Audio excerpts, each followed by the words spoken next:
morning class. So we are starting section 3. First topic is linear differential equation of order n.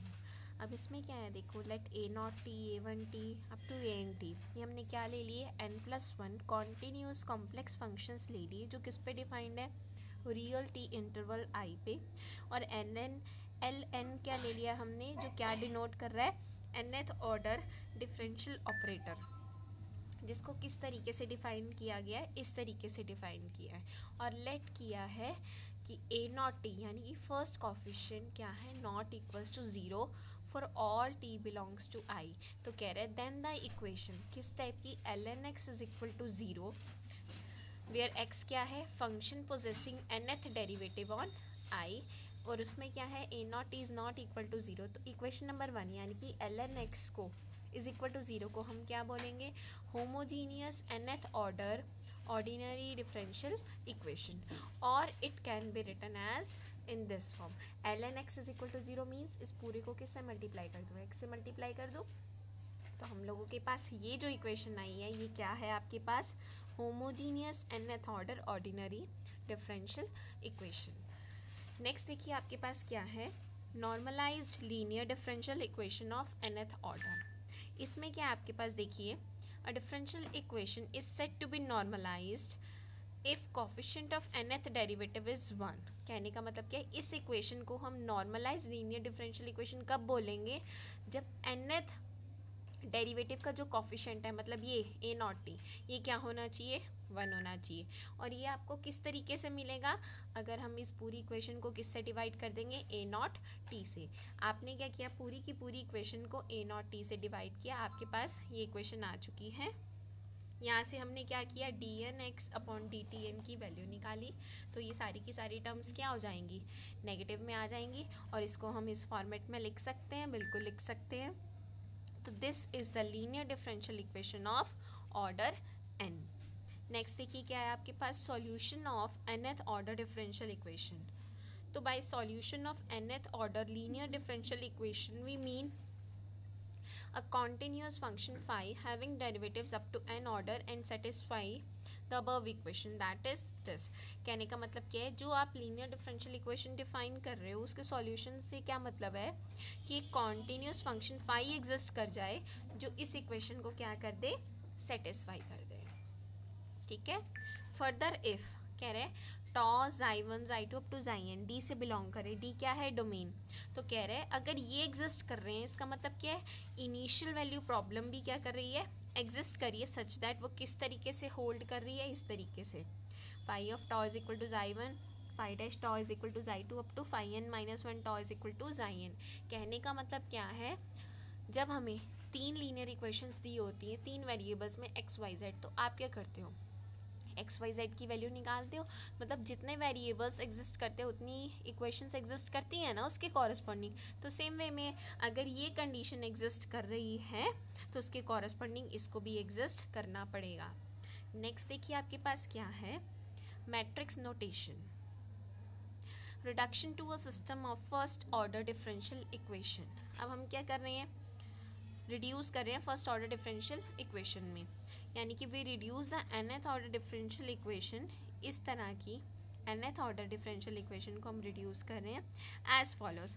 x को क्या लेके चल रहे हैं, x1 x डैश, ये x1 डैश को क्या डिफाइन किया हमने, x2 x डबल डैश को क्या डिफाइन किया है, x3 which is equal to x2 dash, मतलब एक कम का डेरिवेटिव चल रहा है, 3 है तो 2 का डेरिवेटिव है, 4 है तो x3 डैश है, ठीक है ना। इसका मतलब n है तो क्या है, xn माइनस डैश है, ठीक है, और n+1 है तो क्या होगा, xn डैश होगा। तो देयरफॉर हम लोगों के पास क्या आ जाएगा, xn डैश, ये क्या है, इसको क्या लिख सकते हैं आप, xn डैश लिख सकते हैं, इज इक्वल टू, यहाँ से रिड्यूस किया गया इसको बेटा, रिवर्स ऑर्डर में लिखा गया, यानी कि ये क्या है आपके पास xn डैश, और इसको रिवर्स ऑर्डर में लेके चले हैं माइनस ए एन टी अपॉन ए नॉट टी, एक्स है और एक्स को क्या लिख सकते हैं हम यहाँ पे x1, फर्स्ट टर्म मिल गई। सेकेंड टर्म देखो, इससे पहले वाली क्या होगी आपके पास, माइनस ए एन माइनस 1 टी अपॉन ए नॉट टी, ठीक है ना। और साथ में क्या होगा आपके पास x1 डैश होगा ना, और x1 डैश को हम क्या लिख सकते हैं x2, इसी तरीके से लिखा है। और जो हम लोगों के पास फर्स्ट टर्म है ये वाली, इसको हम क्या लिख सकते हैं, इसको हम लिख सकते हैं xn, ठीक है। तो thus we have a system of first order differential equation, यानी कि x1 डैश क्या है x2 है, वही है ना, x3 क्या है x2 डैश है, x4 क्या है x3 डैश है। इसका मतलब क्या है, सिर्फ जो है x2 कोफिशिएंट 1 एग्जिस्ट करेगा, बाकी सब क्या होंगे 0 होंगे। ये देखिए हम लोग आ गए। तो देयरफॉर हमने जो पूरी इक्वेशन है जहाँ पे हमने x1 dash x2 dash xn-1 dash लिखा है, उसको हम किससे रिप्लेस कर देंगे, x2 x3 up to xn। ये आ गया हम लोगों के पास। उसके बाद देखिए क्या है, this system in matrix form can be written as, इस सिस्टम को अगर हमें मैट्रिक्स फॉर्म में लिखना है तो किस तरीके से लिखेंगे। देखो फर्स्ट इक्वेशन में क्या है आपके पास 0 फिर 1 फिर अप टू 0 0 0, फिर क्या है 0 0 1, वही उसी तरीके से लिखे है। और लास्ट इक्वेशन के कोफिशिएंट्स क्या आ जाएंगे, ये आ जाएंगे। वेरिएबल कौन से चल रहे हैं आपके पास x1 x2 up to xn, और इसको हमने इस तरीके से डिफाइन कर दिया। और this complete equation can be written as x cap dash is equal to 80 into x cap, ठीक है बेटा। वेयर x कैप क्या है आपके पास, यहाँ पे x कैप कर देना। x कैप क्या है आपके पास x1 x2 up to xn, ठीक है।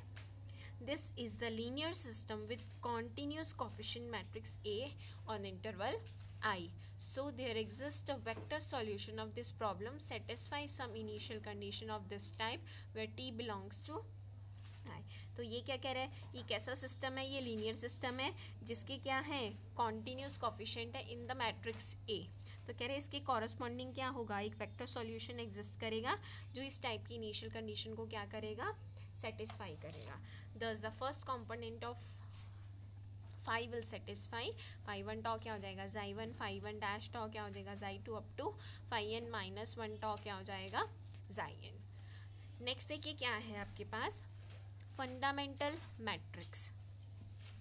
तो कह रहे हैं कि fundamental matrix of this linear homogeneous system के बारे में बात करेंगे। कह रहे हैं अगर phi one phi two up to phi n क्या है NLI सॉल्यूशन है किस इक्वेशन की ln x is equal to 0, जो मैंने आपको पहले भी बताई है किस तरीके से डिफाइन की गई है। तो देन द मैट्रिक्स किस फॉर्म की, इस फॉर्म की, phi bar phi one phi two up to phi n, फिर फर्स्ट डेरिवेटिव फिर सेकंड डेरिवेटिव फिर n-1 डेरिवेटिव्स, ये क्या होगा fundamental matrix for this solution.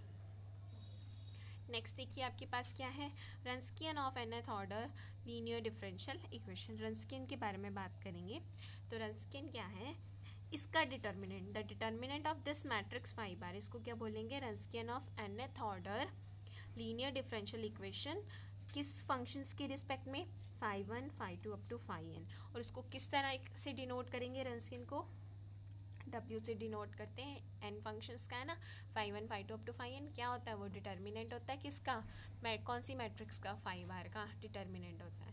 आगे देखो क्या है, the value of Wronskian at point t is denoted by this, और अगर किसी पर्टिकुलर पॉइंट पे वैल्यू निकालनी है तो हम उसको इस तरीके से क्या करेंगे डिनोट करेंगे, ठीक है। But also we know that determinant of phi bar t किसके इक्वल होता है, इसके इक्वल होता है। ये कहाँ से आया, ल्यूविल्स थ्योरम हमने की थी ना सेक्शन 2 में, ये वहाँ से आया हम लोगों के पास।